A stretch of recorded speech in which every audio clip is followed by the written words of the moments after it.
అందరికీ నమస్కారాలు. నిన్న వైకాపా నాయకులు శ్రీ సజ్జల రామకృష్ణారెడ్డి గారు చిత్తూరు జిల్లాకు వచ్చేసి వైఎస్ఆర్సీపీ మీటింగ్లో కూటమి ప్రభుత్వం పైన అసత్య ఆరోపణలు చేశారు. కూటమి ప్రభుత్వం దోచుకుంటా ఉందని, అడ్డగోలుగా పరిపాలన సాగిస్తున్నారని, ఓట్లను తొలగించడం, వ్యవస్థలను మేనేజ్ చేయడం చంద్రబాబు బాగా తెలుసు అని చెప్పి కూడా ఆయన మాట్లాడడం జరిగింది. ఆయన వ్యాఖ్యలు మేము తీవ్రంగా ఖండిస్తూ ఉన్నాం. జగన్మోహన్ రెడ్డి గారి పరిపాలనలో 5 సంవత్సరాల్లో రాష్ట్రంలో ఏం జరిగింది, ఏ విధమైన పరిపాలన రాష్ట్ర ప్రజలకు అందించారని కూడా రాష్ట్ర ప్రజలకు స్పష్టంగా తెలుసు. వైకాపా గత 5 సంవత్సరాల పరిపాలనలో లెక్కలేని అరాచకాలు చేశారు. ప్రభుత్వ ధనాన్ని లూటీ చేసుకున్నారు. ప్రైవేట్ ఆస్తులను కూడా దోచుకునే పరిస్థితి వచ్చింది. అన్ని వ్యవస్థలను కూడా నిర్వీర్యం చేసేశారు. ప్రజా సమస్యలను పట్టించుకోలేదు. అభివృద్ధిని పూర్తిగా నిర్వీర్యం చేశారు. రాష్ట్రంలో అభివృద్ధి అనేది లేకుండా స్తంభించిపోయింది. పెట్టుబడిదారులు ఉన్నవారిని తరివేశారు, వచ్చేవారిని రాకుండా అడ్డుకున్నారు.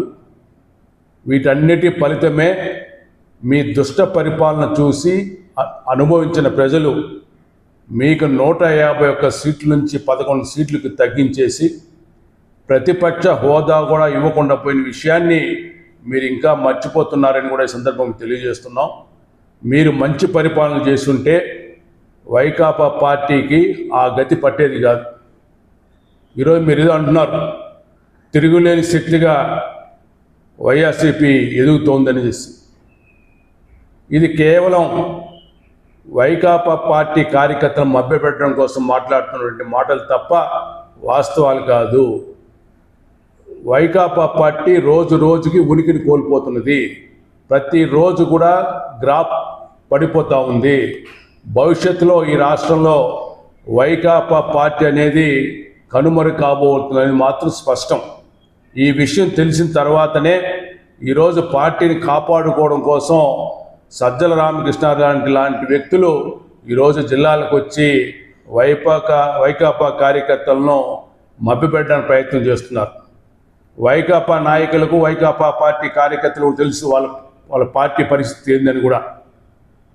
మీరు ఉనికిని కాపాడుకోవడం కోసం కూటమి ప్రభుత్వం పైన ప్రతిరోజు కూడా అసత్య ఆరోపణలు చేస్తూ మీ రాజకీయ పబ్బం గడుపుకుంటున్నారు.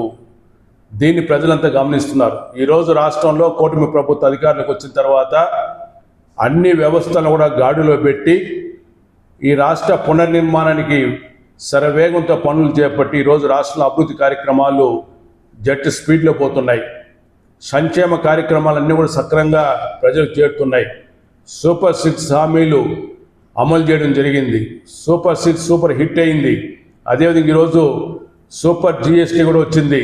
ఈ విధంగా చూసినప్పుడు రాష్ట్రంలో అభివృద్ధి సంక్షేమ కార్యక్రమం సమతుల్యం చేసుకుని ప్రజల మన్నలు పొందుతూ ఉంది. ఈరోజు 70% మంది ప్రజలు కూటమి ప్రభుత్వం పట్ల సానుకూలంగా వ్యవహరిస్తున్నారు. దీన్ని చూసి జీర్ణించుకోలేకుండా, ఓర్వలేకుండా మీరు ప్రతిరోజు కూడా కూటమి ప్రభుత్వం పైన, గౌరవ ముఖ్యమంత్రి వర్యులు నారా చంద్రబాబు నాయుడు గారి పైన అడ్డగోలు విమర్శలు చేస్తున్నది మంచి పద్ధతి కాదు. మీరు మీ తీరు మార్చుకోకపోతే మీ చేతుల వైకాపా పార్టీని భూస్థాపితం చేస్తారని సందర్భంగా తెలియజేసుకుంటున్నాం. అంతేగాని మీరు చెప్పే మాటలు నమ్మి మోసపోవడానికి ఇప్పుడు రాష్ట్రంలో ప్రజలు సిద్ధంగా లేదు. ఎందుకంటే మీ 5 సంవత్సరాల పరిపాలన చూసి అనుభవించారు కాబట్టి మీ కళ్ళబొల్లి మాటలను, మీ మభ్యపెట్టే మాటలను ఎవరు కూడా నమ్మే పరిస్థితి లేరనే విషయాన్ని సజ్జల రామకృష్ణారెడ్డి అదేవిధంగా వైకాపా నాయకులు కూడా గ్రహించాల్సిన సందర్భంగా తెలియజేస్తున్నారు.